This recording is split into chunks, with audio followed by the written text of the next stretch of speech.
Arnie?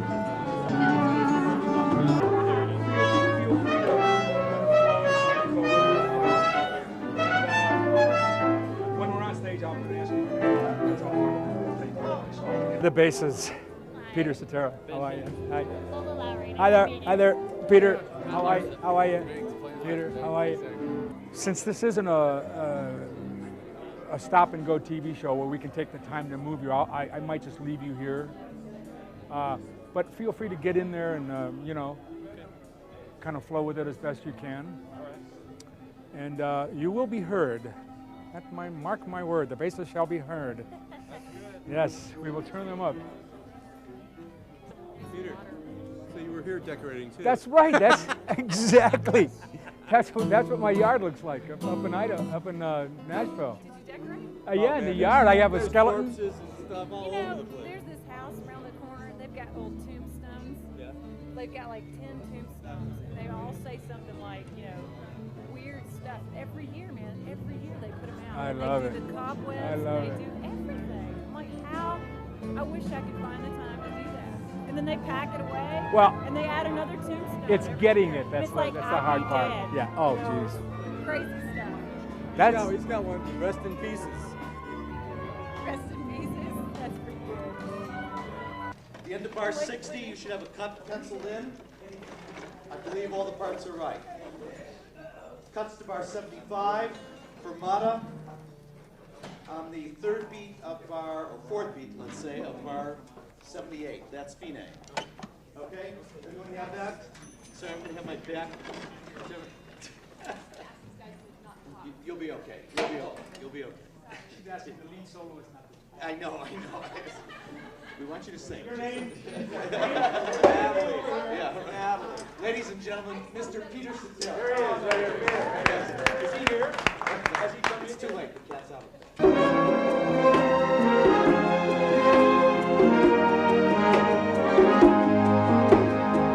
Good. Stop. Thank you.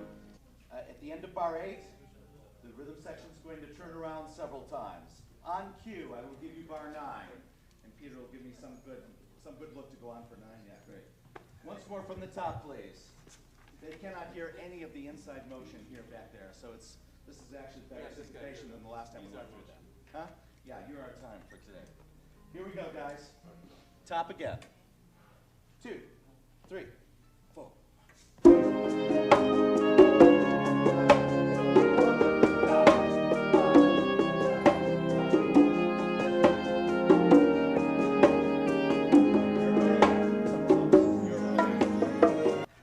And here's our tempo. Metronome's going. 2, 3, 4.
Who am I, you ask?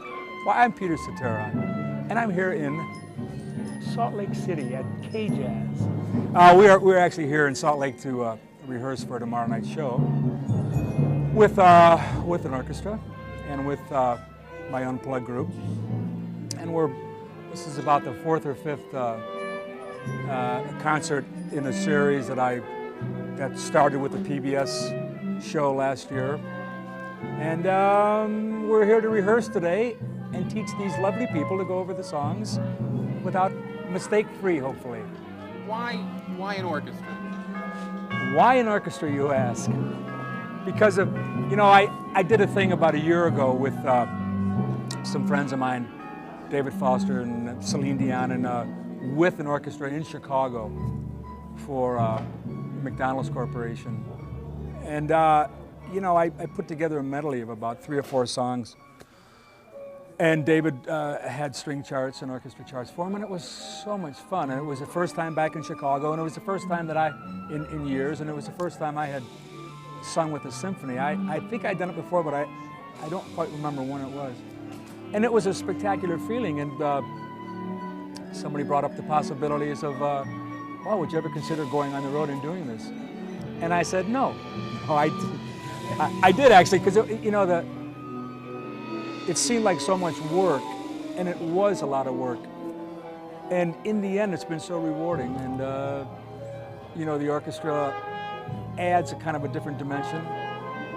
And we're doing it unplugged, without electric guitars and basses and drums, which took me, a little bit getting used to.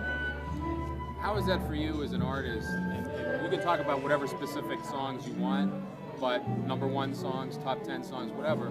But how does that feel for you to hear the song and that vibe instead of produce in a studio and actually having all the strings as opposed to synth strings or whatever you may have in the studio? I have no problem with synth strings at all. They're 99% of the people and musicians can't even tell really, and but when you're singing live, to sing with an orchestra, it brings a whole other depth to songs that I've done before. And of course the ballad things were made for an orchestra. Some of the up-tempo things I'm finding out with the right orchestration have been a lot of fun to do also.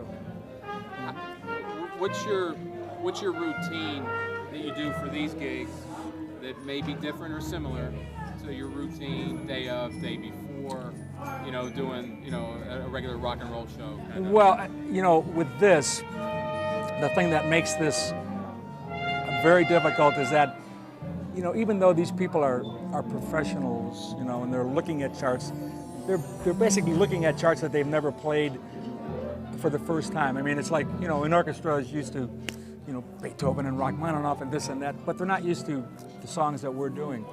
So in effect, it is new to them for the first time. Tempos and different way of. So we have to go through a total run through the day of the show, and in some cases the day before the show, from start to finish, of tempo and feeling and that you would never have if you have just a group in per se. And I was telling somebody the difference between being having your tight-knit group and having the orchestra is the difference between driving a Formula One car you can do instantaneous and driving a semi-truck, which when you turn you got to wait for that thing to. That's what it is, with this orchestra. It's you got to wait for the mass, and it's been an experience, but it's been fun. Let's talk about some of your hits. Do you ever just, and have you throughout your career, solo career, band career, you ever just wake up in the middle of the night and go, oh my God? I wake up always in the middle of the night and go, oh my God, with or without being on the road. I mean, I've been lucky. I had enormous success with Chicago, and then I had basically my second career as a solo artist since 1985. And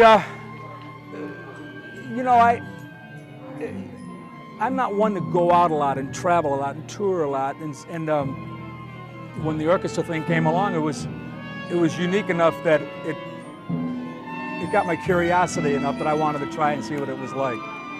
And I'm pretty lucky to be doing the songs with an orchestra like that. Yeah. Is this almost kind of like a third career? One career with Chicago, one career as a solo artist, and then some guys go out and do standards, but now you're doing this. I'm gonna go out and do stand-up after this. No, no, it's not really a third career. It's just a phase in my solo career, and it's you know, with something like this, it's number one, it's hard to put together. I've been working a long time on this. I mean, it's obvious that I can't take 50 or so pieces with me. You know, I wish I could, but so you have to pick them up in different towns and different symphonies. It's a lot of work. I don't know how much more of this there is. I don't know. We'll see next year where we go with this. You know, I may go back to adding a bass guitar and some drums and taking the band out. So we'll see. With all the #1 hits you've had and all the chart-topping hits throughout your career, does that put more pressure on? Or has it put more pressure on you throughout your career to kind of like, okay, I got a #1, great, it's what I've always wanted, but now I got to get another one and then another one? Yeah. You know, this is kind of a changing times now. I mean, back when singles were king, and singles are still important, but I don't think you would like to have a hit. I don't think I ever consciously went, I have got to write the next #1 song. I think what I always thought was, I'm going to write a song, and I tried to write the best song I could write, and if it happened to be a hit, well, then that's great.